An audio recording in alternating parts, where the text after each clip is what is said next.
أعوذ بالله من الشيطان الرجيم. بسم الله الرحمن الرحيم.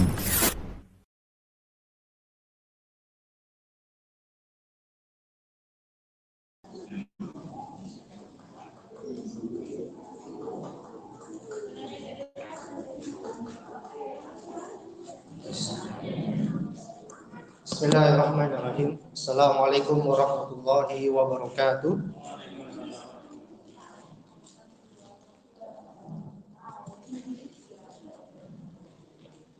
Innal hamdalillahi nahmaduhu wa nasta'inuhu wa nastaghfiruh wa na'udzu billahi min shururi anfusina wa min sayyiati a'malina. May yahdihillahu fala mudilla lahu wa may yudlilhu fala hadiya lahu. Wa asyhadu an la ilaha illallah wahdahu la syarika lah. Wa asyhadu anna Muhammadan abduhu wa rasuluh.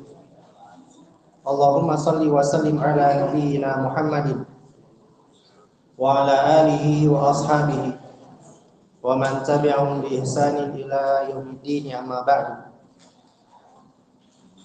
Ikhwati wa akhwati rahimani wa rahimakumullah. Kita bersyukur pada Allah Subhanahu wa taala atas rahmat dan karunia-Nya sehingga kita masih bisa dengan izin Allah Subhanahu wa taala menghadiri majelis ilmu dan bertafakuh fiddin, mendalami dan memahami agama Allah Subhanahu wa taala. Dan kita bersyukur pada Allah Subhanahu wa taala dengan waktu luang yang ada ini serta kesehatan yang Allah berikan kepada kita manfaatkan dalam rangka beribadah kepada Allah Subhanahu wa taala. Karena dengan waktu luang dan kesehatan, dua nikmat ini merupakan nikmat yang banyak, nikmat yang begitu besar dan banyak dilupakan oleh seluruh hamba atau sebagian besar hamba. Rasulullah sallallahu alaihi wasallam bersabda, "Ni'matani maqbunun katsirun minan nas, as-sihhatu wal faragh." Ada dua nikmat kata Rasulullah sallallahu alaihi wasallam yang mana kebanyakan manusia itu tertipu dengannya, yaitu as-sihhatu, yaitu kesehatan, wal faragh, dan waktu luang. Maka dengan kesehatan dan waktu luang ini kita mampu untuk menghadiri majelis ilmu, majelis yang dimana Allah Subhanahu wa taala membanggakan para hambanya di situ, yang mana Allah Subhanahu wa taala memerintahkan para malaikatnya untuk mengepakkan sayap mereka untuk para penuntut ilmu. Bahkan di dalam majelis ini merupakan sebab turunnya rahmat Allah Subhanahu wa taala, ketenangan dari Allah Subhanahu wa taala. Karena apa? Karena menuntut ilmu merupakan zikir teragung, zikir terbesar, ibadah yang sangat luar biasa di sisi Allah Subhanahu wa taala. Maka barang siapa yang diberikan taufik oleh Allah Subhanahu wa taala untuk mendatangi majelis ilmu, belajar bersama dengan para saudara-saudaranya, belajar bersama dengan gurunya, maka ketahuilah dia diberikan taufik dan kebaikan oleh Allah Subhanahu wa taala. Rasulullah sallallahu alaihi wasallam bersabda, "Man yuridillahu bihi khairan yufaqihu fiddin." Barang siapa yang diinginkan kebaikan, khairan, kebaikan di dunia maupun di akhirat, maka Allah Subhanahu wa taala akan memberikan pemahaman agama terhadap dirinya. Maka barang siapa yang tidak diinginkan kebaikan oleh Allah, maka dia akan dihalangi dari menuntut ilmu, menghadiri majelis ilmu, dan jauh dari pujian Allah Subhanahu wa taala.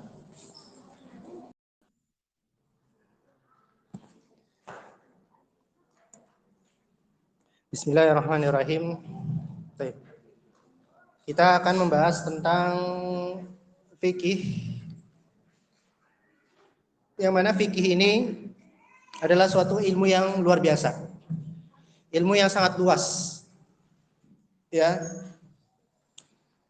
Sebelum kita mulai, apa sih itu fikih? Fikih itu diambil dari bahasa Arab, dari kata ya al-fiqhu. Al-fiqhu. Alif, lam, fa, qaf, ha. Al-fiqhu. Al-fiqhu.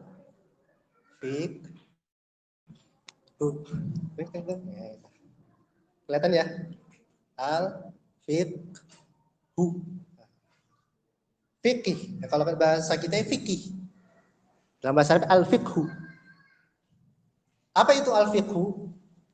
Al-fiqhu lughatan secara bahasa adalah al-fahmu. Al-fahmu yaitu pemahaman. Pemahaman.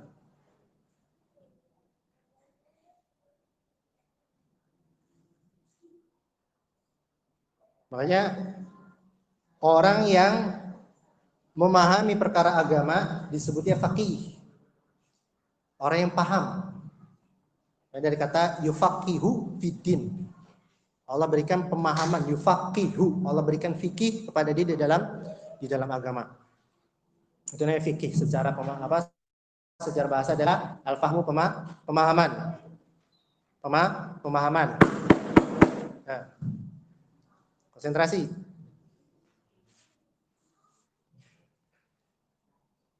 Secara istilah fikih, secara istilah al-fiqhu istilahan ma'rifatul ahkami asy-syar'iyyati al-amaliyati ya bil adillati at-tafsiriyati. Fikih secara istilah adalah mengetahui atau mengilmui. Sebenarnya mengetahui aja, mengetahui hukum-hukum syariat, hukum-hukum syariat berupa amaliyah,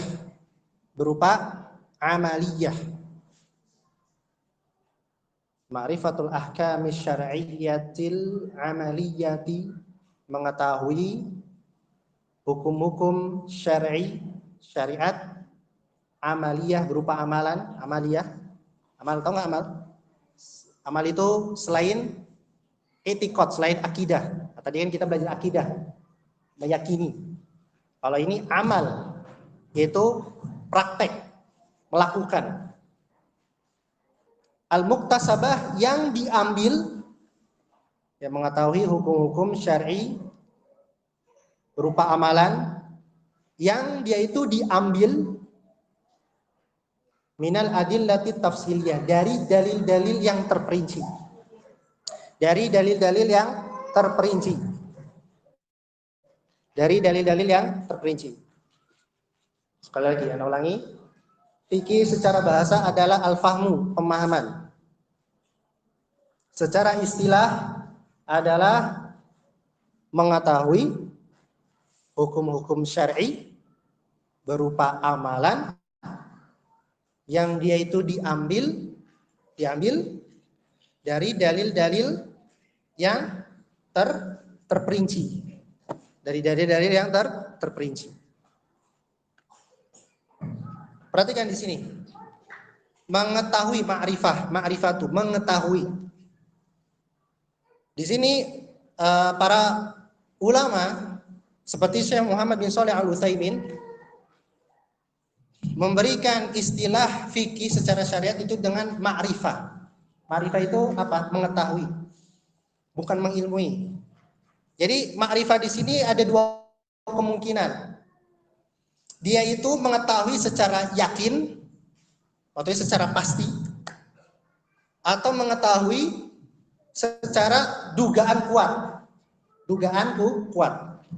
Makanya nanti kalau antum belajar fikih itu ada yang dia itu sudah pasti, tidak ada kemungkinan sama sekali, sudah pasti, tidak ada kemungkinan sama sekali. Contohnya seperti apa? wajibnya sholat. Wajibnya sholat. Wajibnya sholat itu udah pasti, hukumnya wajib. Sholat 5 waktu ya, itu udah pasti. Dan nggak ada yang namanya itu kemungkinan, oh mungkin hukumnya begini, mungkin hukumnya begini, nggak ada. Pasti wajib. Dan orang yang mengatakan dia tidak wajib, ada 2 kemungkinan. Entah dia kafir, entah dia pelaku dosa. Tapi kalau dia meyakini kalau sholat wajib tidak wajib, dia kafir. Kalau dia tidak melakukan, tapi masih meyakini, berarti dia apa? Fasik. Itu. Seperti itu contohnya. Atau dia berupa dzon, dugaan. Dzon. Ya. Nggak ini ya, fokus untuk berpikir dulu. Fokus untuk memahami ini. Mungkin agak-agak membosankan, tapi antum harus tahu. Ya. Nanti antum akan dampaknya ada. Kenapa terjadi perselisihan para ulama? Ya, dari sini dulu antum pahami. Harus di sini. Jadi nggak semesta-mesta antum melihat orang beda gerakan sama antum sholatnya. Yang satu yang gerak-gerak, ya kan? Yang satu moncong aja, ya kan? Yang nggak gerak-gerak, yang gerak-gerak mentahzir yang tidak menggerakkan, ya kan? Nanti ada lagi orang sholat, ya ada yang pakai sutro, ada yang nggak pakai sutro. Sutronya mungkin sekedar garis. Itu pun nanti terjadi perselisihan para ulama. Jadi tidak semata-mata untuk mentahzir begitu aja. Cuma nanti kalau untuk pemula mana yang rojih gitu ya, sesuai dalil gitu aja. Tapi nanti kalau antum sudah agak meninggi ilmunya, antum akan lebih bijaksana. Nah, kenapa terjadi perselisihan dalam kunut subuh? Itu pun ada perselisihan. Bagaimana menyikapinya? Harus dewasa. Tapi yang penting antum pahami dulu istilahnya. Baik. Tadi kata ma'rifah, entah dia itu sesuatu yang pasti, udah yakin ilmu, itu namanya ilmu, sudah pasti. Ya kan, tidak ada kemungkinan. Tidak ada yang namanya multi-multian tafsir. Seperti apa tadi? Sholat 5 waktu hukumnya wajib. Itu namanya ilmu. Udah pasti itu. Gak ada yang namanya perselisihan para ulama. Sholat wajib itu mungkin sunnah. Ya kan? Oh haram. Ini lebih sesat lagi. Atau mubah. Tapi udah pasti itu. Itu namanya ilmu. Yang kedua, dzon. Bermakna dzon, maksudnya dugaan. Ada kemungkinan. Ada kemungkinan. Contoh, bersedekap setelah ruku. Nah, ini boleh apa tidak? Ini sunnah atau tidak? Ya kan? Anda pernah kan beberapa ikhwan sami Allahu liman hamidah. Ada yang sami Allahu liman hamidah, ada yang irsal, ada yang dia bersedekap. Itu perselisihan. Itu dzon. Kemungkinan. Kalau Syekh Albani mengatakan bersedekap setelah ruku bid'ah. Ya kan? Tapi kata Syekh bin Baz Utsaimin, bersedekap setelah ruku itu bukan bid'ah. Dalil mereka apa? Dalilnya bahwasannya namanya bersedekap itu umum dalilnya. Ketika berdiri. Yang penting ketika berdiri. Bangkit dari ruku berdiri apa enggak? Bangkit dari ruku, sami Allahu liman hamidah, berdiri apa jongkok? Berdiri. Makanya di sini terjadi apakah bersedekap itu ketika sebelum ruku saja atau dia umum sebelum ruku dan sesudah ruku? Itu dzon. Karena dalilnya multi tafsir. Makanya diistilahkannya ma'rifatu. Bukan namanya ilmun ahkam, tidak menyebutkan ilmu tapi ma'rifatu. Karena bisa jadi dia itu pasti atau bisa jadi dia itu multifungsi atau multi-multian lainnya, ada kemungkinan. Paham tidak? Kemudian ma'rifatul ahkami syar'iyyatil amaliyah, mengetahui hukum-hukum syariat yang amaliyah. Amaliyah ini mencakup dua. Pertama, qaul, ucapan. Yang kedua, al-fi'lu, yaitu perbuatan. Jadi amal itu mencakup dua, qaul wal fi'l, ucapan dan perbuatan. Makanya dalam sholat apakah mencakup gerakan doang? Mencakup tidak? Hanya gerakan saja sholat? Enggak, tapi qaul juga. Makanya di situ amal, bukan i'tiqad, amal. Dan juga para para fuqaha tidak menyebutkan al-fi'liyah, tidak. Karena kalau fi'il doang, gerakan doang. Dan juga tidak bukan qauliyah saja, tapi amal. Amal itu mencakup ucapan dan perbuatan. Jadi di sini juga ada faidah bahwasannya fikih itu berkaitan dengan amalan seorang hamba. Amalan seorang hamba, baik ucapan maupun perbuatan. Makanya tidak ada membahas masalah al-imanu billah. Itu udah dasar itu mah, udah dasar. Tapi tidak membahas namanya tauhid rububiyah. Dalam fikih ada pembahas tauhid rububiyah, enggak ada. Kalau pembahasan tauhid rububiyah itu masuknya apa? I'tiqad, akidah, keyakinan. Tapi kalau fikih itu membahas tentang amal. Walaupun ya ada korelasinya tentunya, amalan nggak akan diterima kecuali dengan akidah yang benar. Iya, tapi kalau dipisah maksudnya gitu, secara ilmu terpisah, fikih itu hanya membahas tentang yaitu amalan-amalan berupa ucapan dan perbuatan seorang hamba. Nah, nanti dari situ ya ada rincian bahwasannya amalan seorang hamba itu terbagi 5 hukum. Apa aja tuh? Wajib, sunat, makruh, haram, dan mubah. Nanti ada ucapan yang haram apa? Ucapan yang wajib apa? Makanya dalam sholat itu ada apa? Ada wajibatus sholat fil aqwal. Wajib-wajib sholat di dalam ucapan. Ada wajibatus sholat fil af'al. Ada wajib-wajib sholat di dalam perbuatan.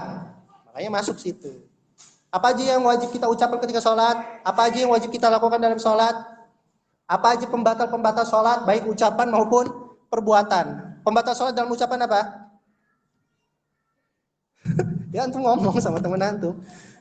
Alif, Lip, lama amat sholatnya udah batal, ya kan? Berkaitan dengan ucapan. Terus kalau perbuatan apa? Garuk, tergantung. Apa? Antum apa? Bawa raket listrik, menjawab nyamuk, cereng. Nah, itu batal.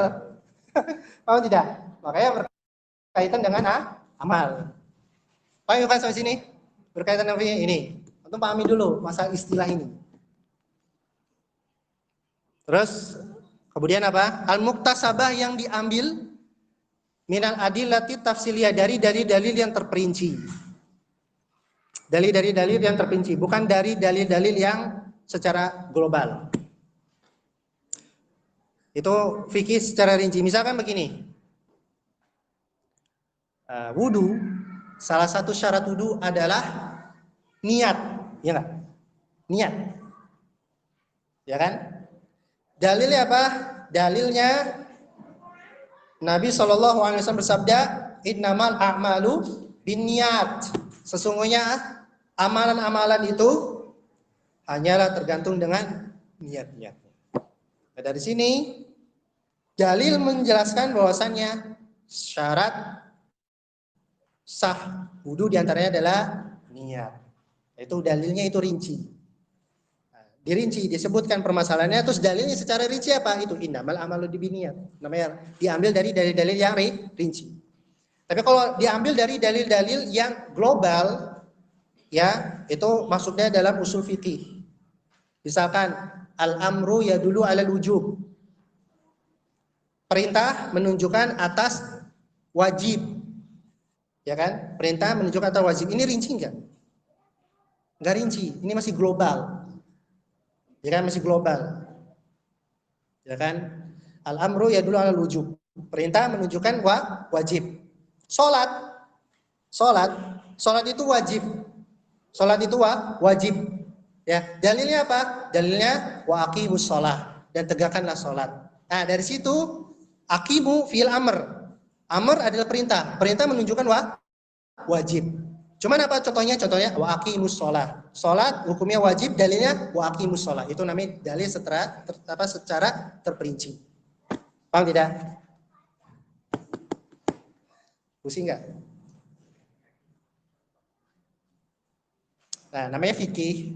mesti paham. Ya, namanya fikih kudu paham.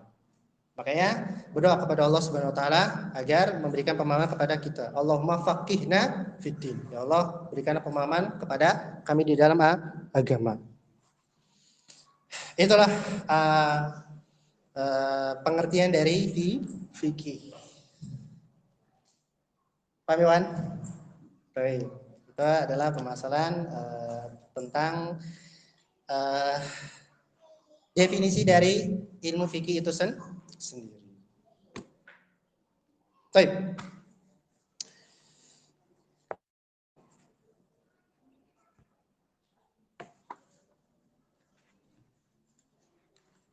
Ya Rashid, apa itu fikih? Gugur dan istilahan. Apa pakai bahasa Indonesia aja udah?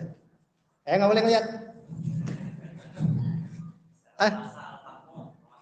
Ah.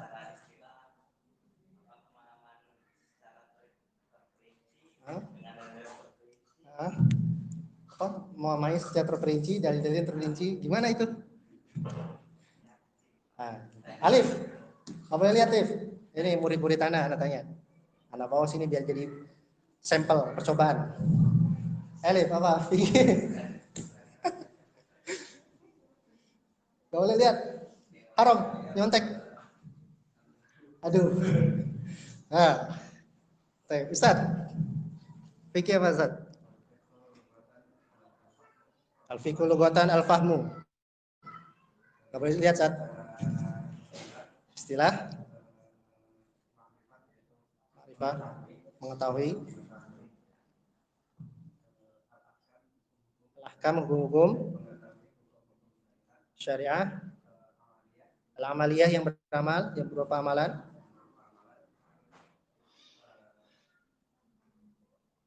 al-muktasabah minal adillati tafsiliyah, diambil dari dalil terperinci. Gitu ya. Lain kali gitu ya. Jadi hidup kan, enak kan? Tapi nggak usah takut, Kalau antum nggak bisa nyebutin bahasanya Arabnya ya bahasanya, memang gitu. Jadi biar tahu apa selama ini antum belajar ngedengar dari tadi paham apa enggak, apa yang ini. Jadi, barakallahu fikum. Ada yang ditanya ikhwan dan akhwat, tafadhol. Barakallahu fikum.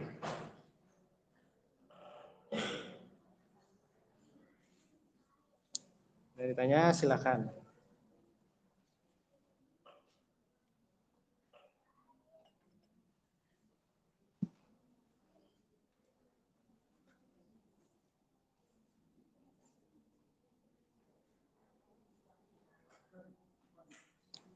Tafadhol.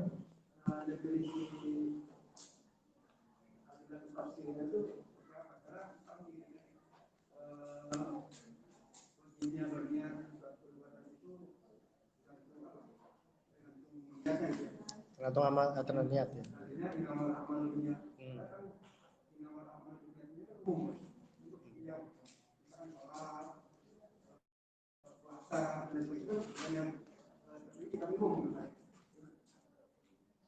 Baik. Inamal amalu biniyat itu rinci, bukan umum, bukan secara global. Artinya ketika menyebutkan seperti ini, al-amru ya dulu ala wujub. Perintah itu menunjukkan atasnya wajib. Itu masih global. Bisa masuk sholat, puasa, zakat dan sebagainya. Tapi kalau kita rinci, dalil sholat apa? Aqimus sholat. Dalil zakat apa? Watu zakat. Kan dirinci. Tapi kalau patokannya itu dia tadi. Al-amru ya dulu ala wujub. Perintah itu menunjukkan sesuatu itu adalah wajib. Cuman dia memang masuk, ya kan, berarti sholat wajib, puasa wajib, zakat wajib, ya kan, dan sebagainya wajib. Cuman dirinci, gimana dalilnya bahwasanya sholat itu wajib? Aqimus sholat. Terus apa dalilnya bahwasanya zakat itu wajib? Dalilnya watu zakat dan seterusnya, seperti itu. Jadi pengertian.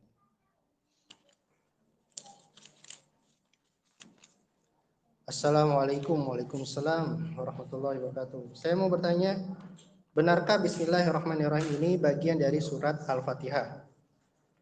Baik, sebagaimana yang tadi Ana singgung, bahwasanya Bismillahirrahmanirrahim ini para ulama berselisih menjadi dua pendapat.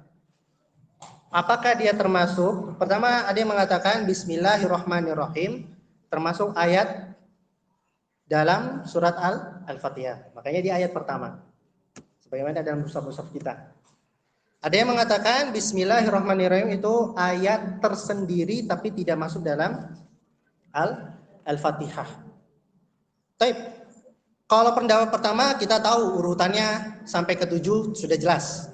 Sekarang kalau misalkan Bismillahirrahmanirrahim dia tidak masuk dalam Al-Fatihah. Berarti ayat pertamanya apa, Ustaz? Ayat pertamanya Alhamdulillahirabbil alamin. Ar-Rahmanir-Rahim ayat 2. Maliki yaumiddin. Iyyaka na'budu wa iyyaka nasta'in. Ihdinas siratal mustaqim. Siratal ladzina an'amta 'alaihim. Makanya berhenti kan? Suka berhenti kan pada di situ?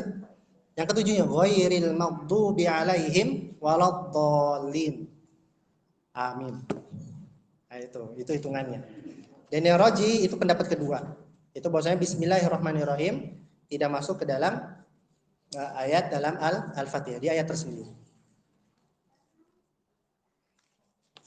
Tapi tidak jadi masalah, mau masuk mau. Tapi yang roji di sisi Anda itu. Sebagaimana dijelaskan oleh Syekh Muhammad bin Shalih Al-Utsaimin.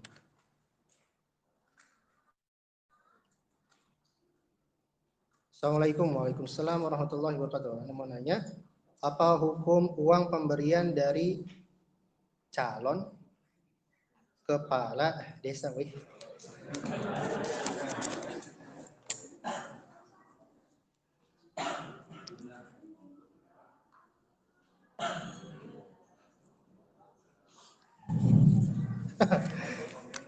Aduh, bingung. Apa boleh kita pergunakan buat air kita dan keluarga, diri kita dan keluarga, atau boleh diberikan pada pengelola masjid sebagai uang subhat? Astagfirullah, uang subhat itu diberikan ke masjid.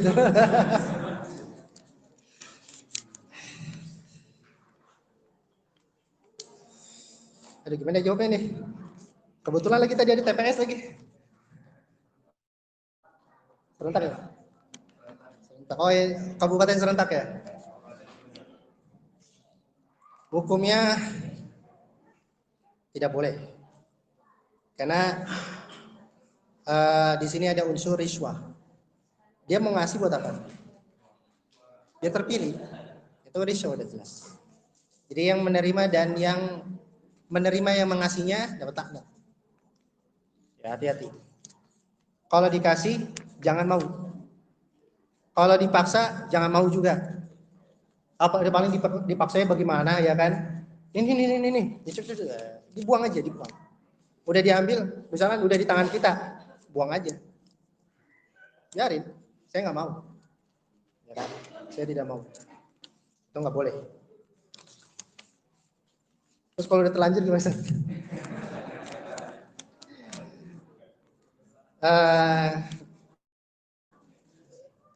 Kalau sudah terlanjur, yaitu disumbangkan ke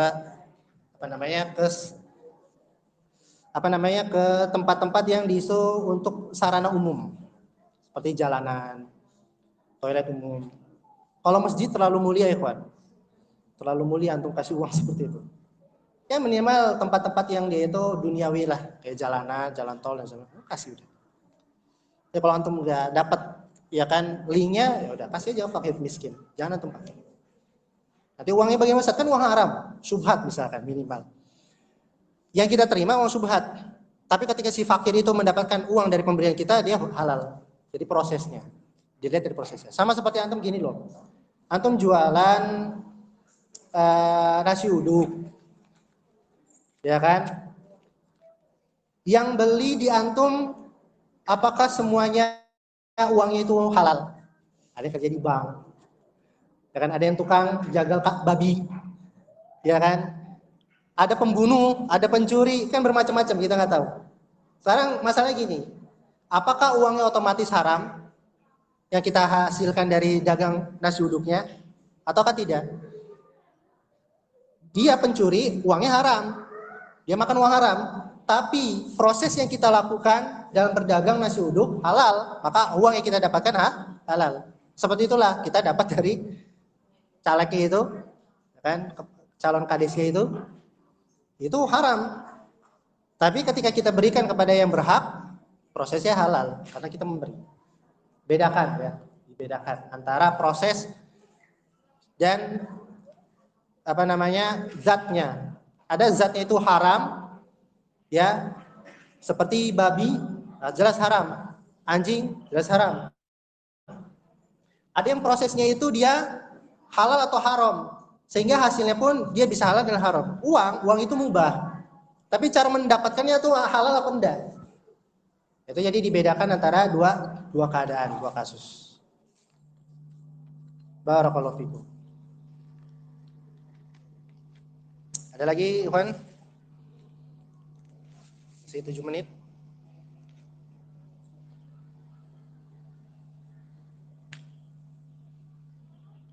Kita belum masuk materi ya tentang thaharah.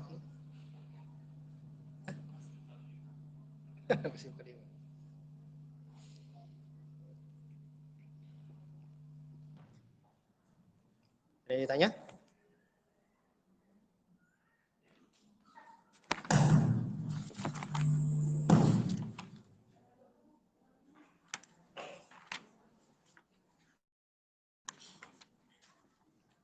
Baik.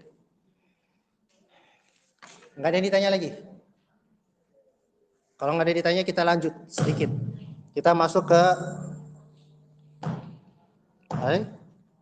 Kitabut Thaharah.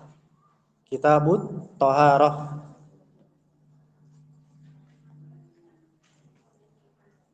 Di sini At-Thaharah kata Syekh Abdul Azim dalam kitab Al-Wajiz, beliau mengatakan at-thaharah lughatan an-nadzafatu wan-nazahatu. Itu bersih, membersihkan dan menghilangkan. Membersihkan dan menghilangkan minal ahdathi. Ya, dari hadas-hadas. Cuman ini definisi yang kurang. Definisi yang kurang. Nanti kita akan sebutkan definisi yang tepat bagaimana. Karena namanya lughatan, ya, sebenarnya cukup an-nadzafah wa nazah, itu cukup. Minal aqdar, itu yang lebih tepat. Dari kotoran. Nanti kotoran-kotoran itu dia ada dua, kotoran hakiki dan kotoran maknawi. Ya, hakiki itu seperti najis. Ya, maknawi itu seperti hadas.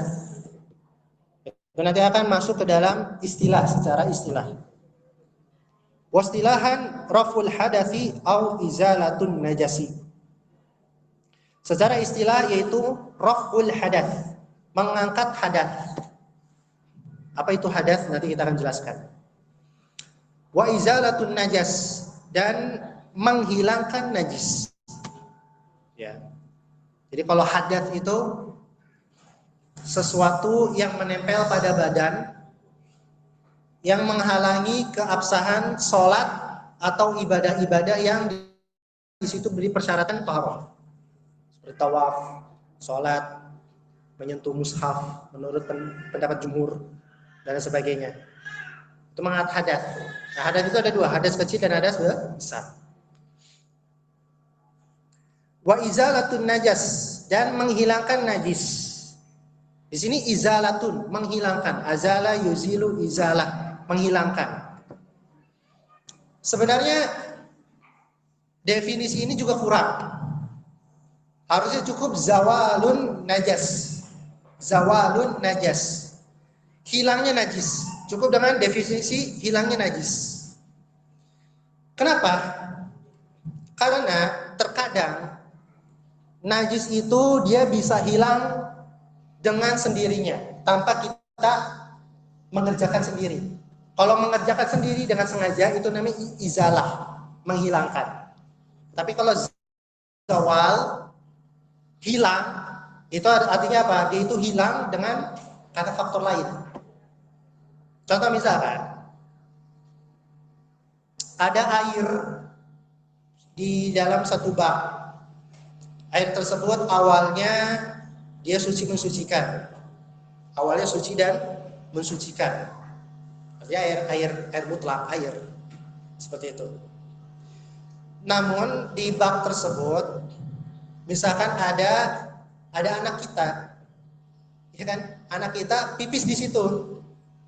Airnya apa? Jadi najis karena bercampur dengan air kencing. Rasanya, baunya, aromanya, warnanya berubah atau salah satu dari sifatnya itu. Ya kan? Jadilah dia itu air yang najis. Gak bisa untuk minum, berwudu, mandi, gak bisa. Tapi kalau nah sekarang lihat, ini airnya najis kan? Ini najis. Ini air najis. Ya kan? Udah jadi air najis. Kalau bagaimana caranya najis ini hilang? Ya kan? Biasanya dengan cara cepat itu apa? Kita buang airnya kan? Baru isi lagi. Atau air tersebut masih ada, cuman kita tambahin air lagi. Sehingga dia nanti apa? Airnya meluap, najisnya hilang. Itu namanya izalah, menghilangkan najis. Tapi kalau zawal, dia hilang dengan sebab lain, bukan dengan kita. Misalkan air tersebut najis. Nah, najis. Berselang beberapa hari, entah karena terik matahari atau tiupan angin dan sebagainya, tiba-tiba aromanya atau rasanya atau warnanya sudah bukan kayak air kencing lagi, tapi seperti air normal lagi. Nah, berarti apa? Dari sini air tersebut sudah berubah menjadi suci, bukan najis lagi. Nah, ini disebut dengan zawalun najas. Najis tersebut hilang karena dengan sebab air. Makanya nggak cukup kalau hanya sekedar menghilangkan najis dengan sengaja, nggak cukup. Terkadang pakaian kita yang kena najis ketika kita jemur, aromanya hilang, warnanya juga sudah hilang, bekas air kencingnya, sudah kayak baju biasa aja, itu udah cukup, udah suci dia, dan boleh kita pakai lagi. Seperti itu. Paham tidak? Makanya itu yang tepat adalah zawalun najas, hilangnya najis. Seperti antum misalkan pakai baju yang bawa air kencing, antum hujan-hujanan, antum hujan lah pokoknya hujan, tiba-tiba itu basah kan, hilang, ya kan? Itu bukan dengan antum proses sendiri. Kalau proses itu namanya izalah, menghilangkan. Tapi kalau hilang karena suatu yang lain, itu namanya zawal, hilangnya najis dengan begitu saja. Paham ya? Tapi kalau hadas memang harus dihilangkan dengan usaha kita. Jadi nggak bisa dihilang sendiri, gimana? Ya kan? Junub antum hilang sendiri gimana caranya? Nggak bisa, kecuali antum dengan mandi. Kalau ada air, kalau nggak ada air, antum dengan cara tayamum. Baik. Itu baru pengertian, itu pun masih perlu diluruskan. Ya, masih perlu diluruskan. Wallahu taala alam wa sallallahu ala nabiyina Muhammad. Walhamdulillahirabbil alamin. Fadal, ada yang bertanya?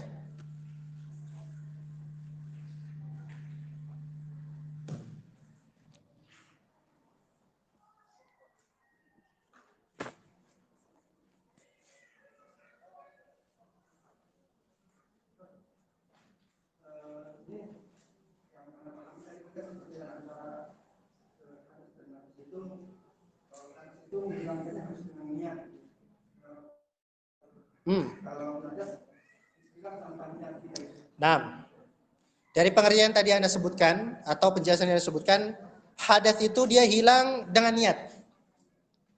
Ya, dengan niat. Tapi kalau najis belum tentu dengan niat. Kayak tadi.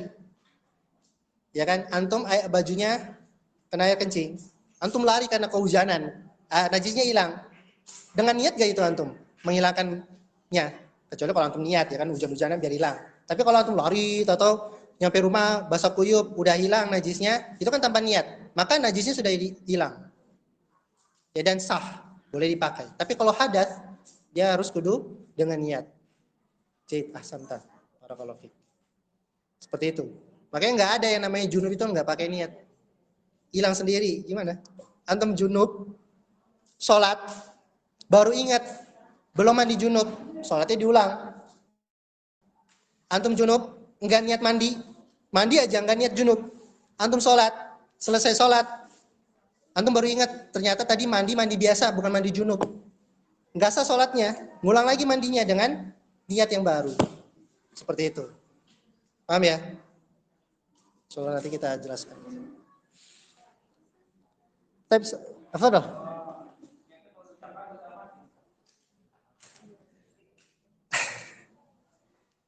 Anak akan kasih analogi. Simpel aja sebenarnya. Apakah mungkin seseorang melakukan sesuatu tanpa niat? Mungkin enggak? Ini loh. Antum ngelihat anak kecil buang sampah sembarangan. Antum lagi di sini. Antum kesel ngelihat dia. Ya kan dalam hati antum mau nampol dia tuh istilahnya. Walaupun belum dilakukan, tapi udah ada niatan. Itu niat gak? Niat sudah. Selesai. Sama dengan ketika berwudu. Taruhlah antum nih sholat, ya kan? Batal pipis. Antum berwudu. Itu wudu antum mau ngapain? Hah? Mau sholat. Itu udah niat itu. Seperti itu. Dan orang yang melakukan sesuatu tanpa niat itu orang gila. Orang gila punya niat gak dia? Dia nggak ngerti apa yang dia inginkan, kecuali kalau nggak sengaja. Kalau nggak sengaja beda, nggak berniat itu kan kesalahan. Tapi kalau antum melakukan sesuatu pasti, yang namanya realita antum melakukan sesuatu ada niat. Jadi kesimpulannya, misalnya niat itu tempatnya di hati dan tidak wajib untuk dilafadzkan. Tapi para ulama kalau melafadzkan niat itu tidak ada sunnahnya. Bahkan dia bid'ah. Kenapa? Karena Rasulullah dan para sahabat tidak pernah melakukan itu. Dan sepakat para ulama bahwasanya niat itu dalam hati. Dan tidak dilafazkan. Kalaupun dilafazkan tapi lafaznya tidak sesuai dengan niatnya, maka yang terhitung adalah niatnya. Antum niat usolli sholatal asr. Ya kan? Tapi antum niatnya zuhur, ya antum sholat zuhur. Jadi yang jadi ibrah itu adalah niatan hati antum. Seperti itu. Nah, dikecualikan yang boleh bertalafut itu siapa? Yaitu orang yang was-wasan. Ya kan? Orang yang was-wasan itu dikecualikan. Dia was-was, siap wudu. Bismillah, nawaitu. Itu niat apa tadi ya? Pas dia mau sholat berdiri. Allah. Sholli. Allah. Aduh, sholat apa ya? Lihat jam. Allah. Udah. Itu imam udah assalamualaikum warahmatullahi wabarakatuh, dia baru Allahu Akbar. Itu bagi orang yang was-was. Nah, orang yang was-was itu dia diganggu setan. Nah, kalau udah diganggu setan, kehidupannya akan tidak tenang. Makanya bagi antum yang hidupnya tidak tenang, itu ada was-was. Ya, ada was-was. Insyaallah nanti rinciannya insyaallah kita sebutkan. Wallahu taala alam. Sallallahu ala nabiyina Muhammad subhanakallahumma wa bihamdik asyhadu an la ilaha illa anta astaghfiruka wa atubu ilaik. Assalamualaikum warahmatullahi wabarakatuh.